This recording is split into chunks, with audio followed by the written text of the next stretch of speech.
وهنا سوف يدخل القارئ في تلاوته للآيات الكريمة نغم أو مقام أثر كرد، وهو من البيات. يا نساء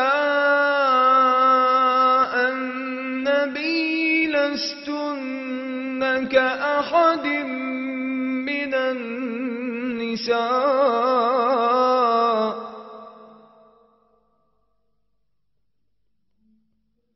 إن اتقيتن فلا تخضعن بالقول فيطمع الذي في قلبه مرض وقلن قولا معروفا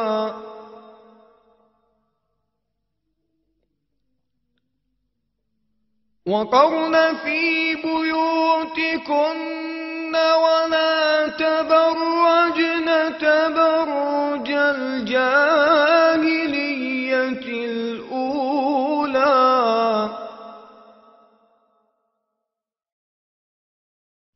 وأقمنا الصلاة وآتينا الزكاة وأطعنا الله ورسوله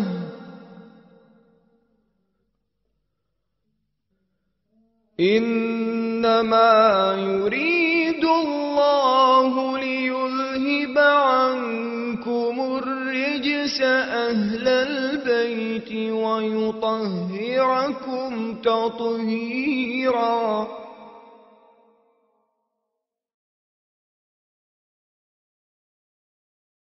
واذكرن ما يتلى في بيوتكن من آيات الله والحكمة إن الله كان لطيفا خبيرا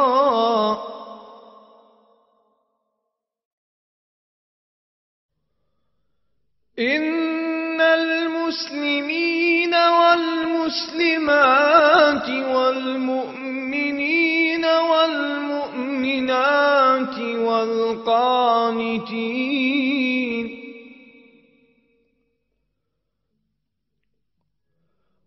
والقانتين والقانتات والصادقين والصادقات والصابرين والصابرات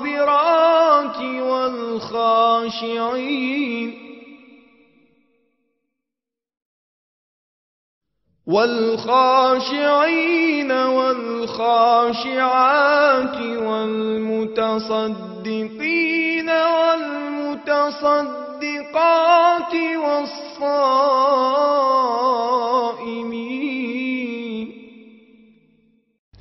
الانتقال إلى نغم أو مقام النهاوند.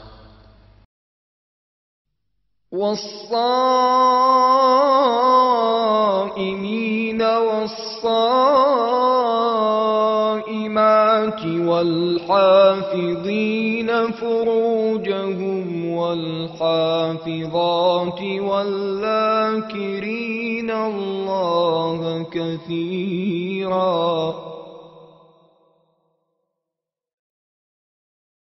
والذاكرين الله كثيرا والذاكرات أعد الله لهم مغفرة وأجرا عظيما. وهنا الانتقال إلى نغم أو مقام حجاز كار، وهو من الحجاز. وما كان لمؤمن ولا مؤمنة إذا قضى الله ورسوله أمرا. الانتقال مجددا إلى نغم أو مقام حجاز ديوان، وهو من المقامات الرئيسية. إذا قضى الله ورسوله أمرا أن يكون يكون لهم الخيرة من أمرهم ومن يعص الله ورسوله فقد ضل ضلالا مبينا.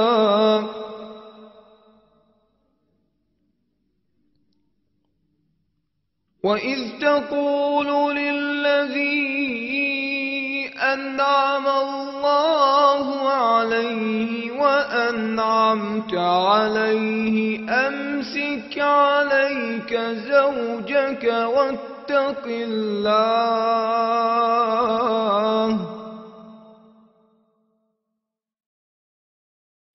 أمسك عليك زوجك واتق الله وتخفي في نفسك ما الله مبديه وتخشى الناس والله أحق أن تخشاه.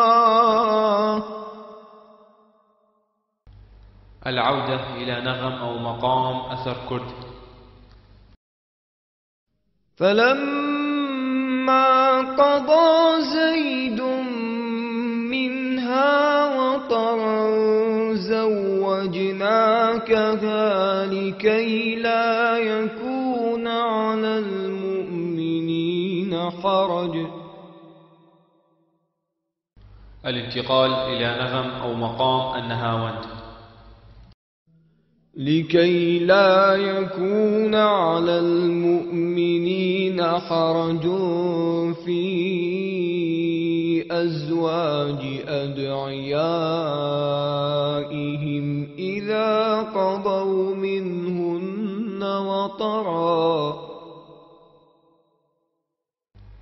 العودة مجددا إلى نغم أو مقام أثر كرد.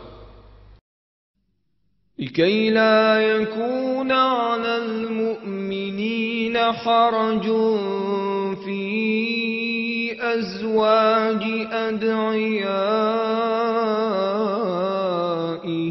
إذا قضوا منهن وطرا. وهنا سوف يختتم القارئ تلاوته للآيات الكريمة بنغم أو مقام النهاوند. وكان أمر الله مفعولا. صدق الله العظيم.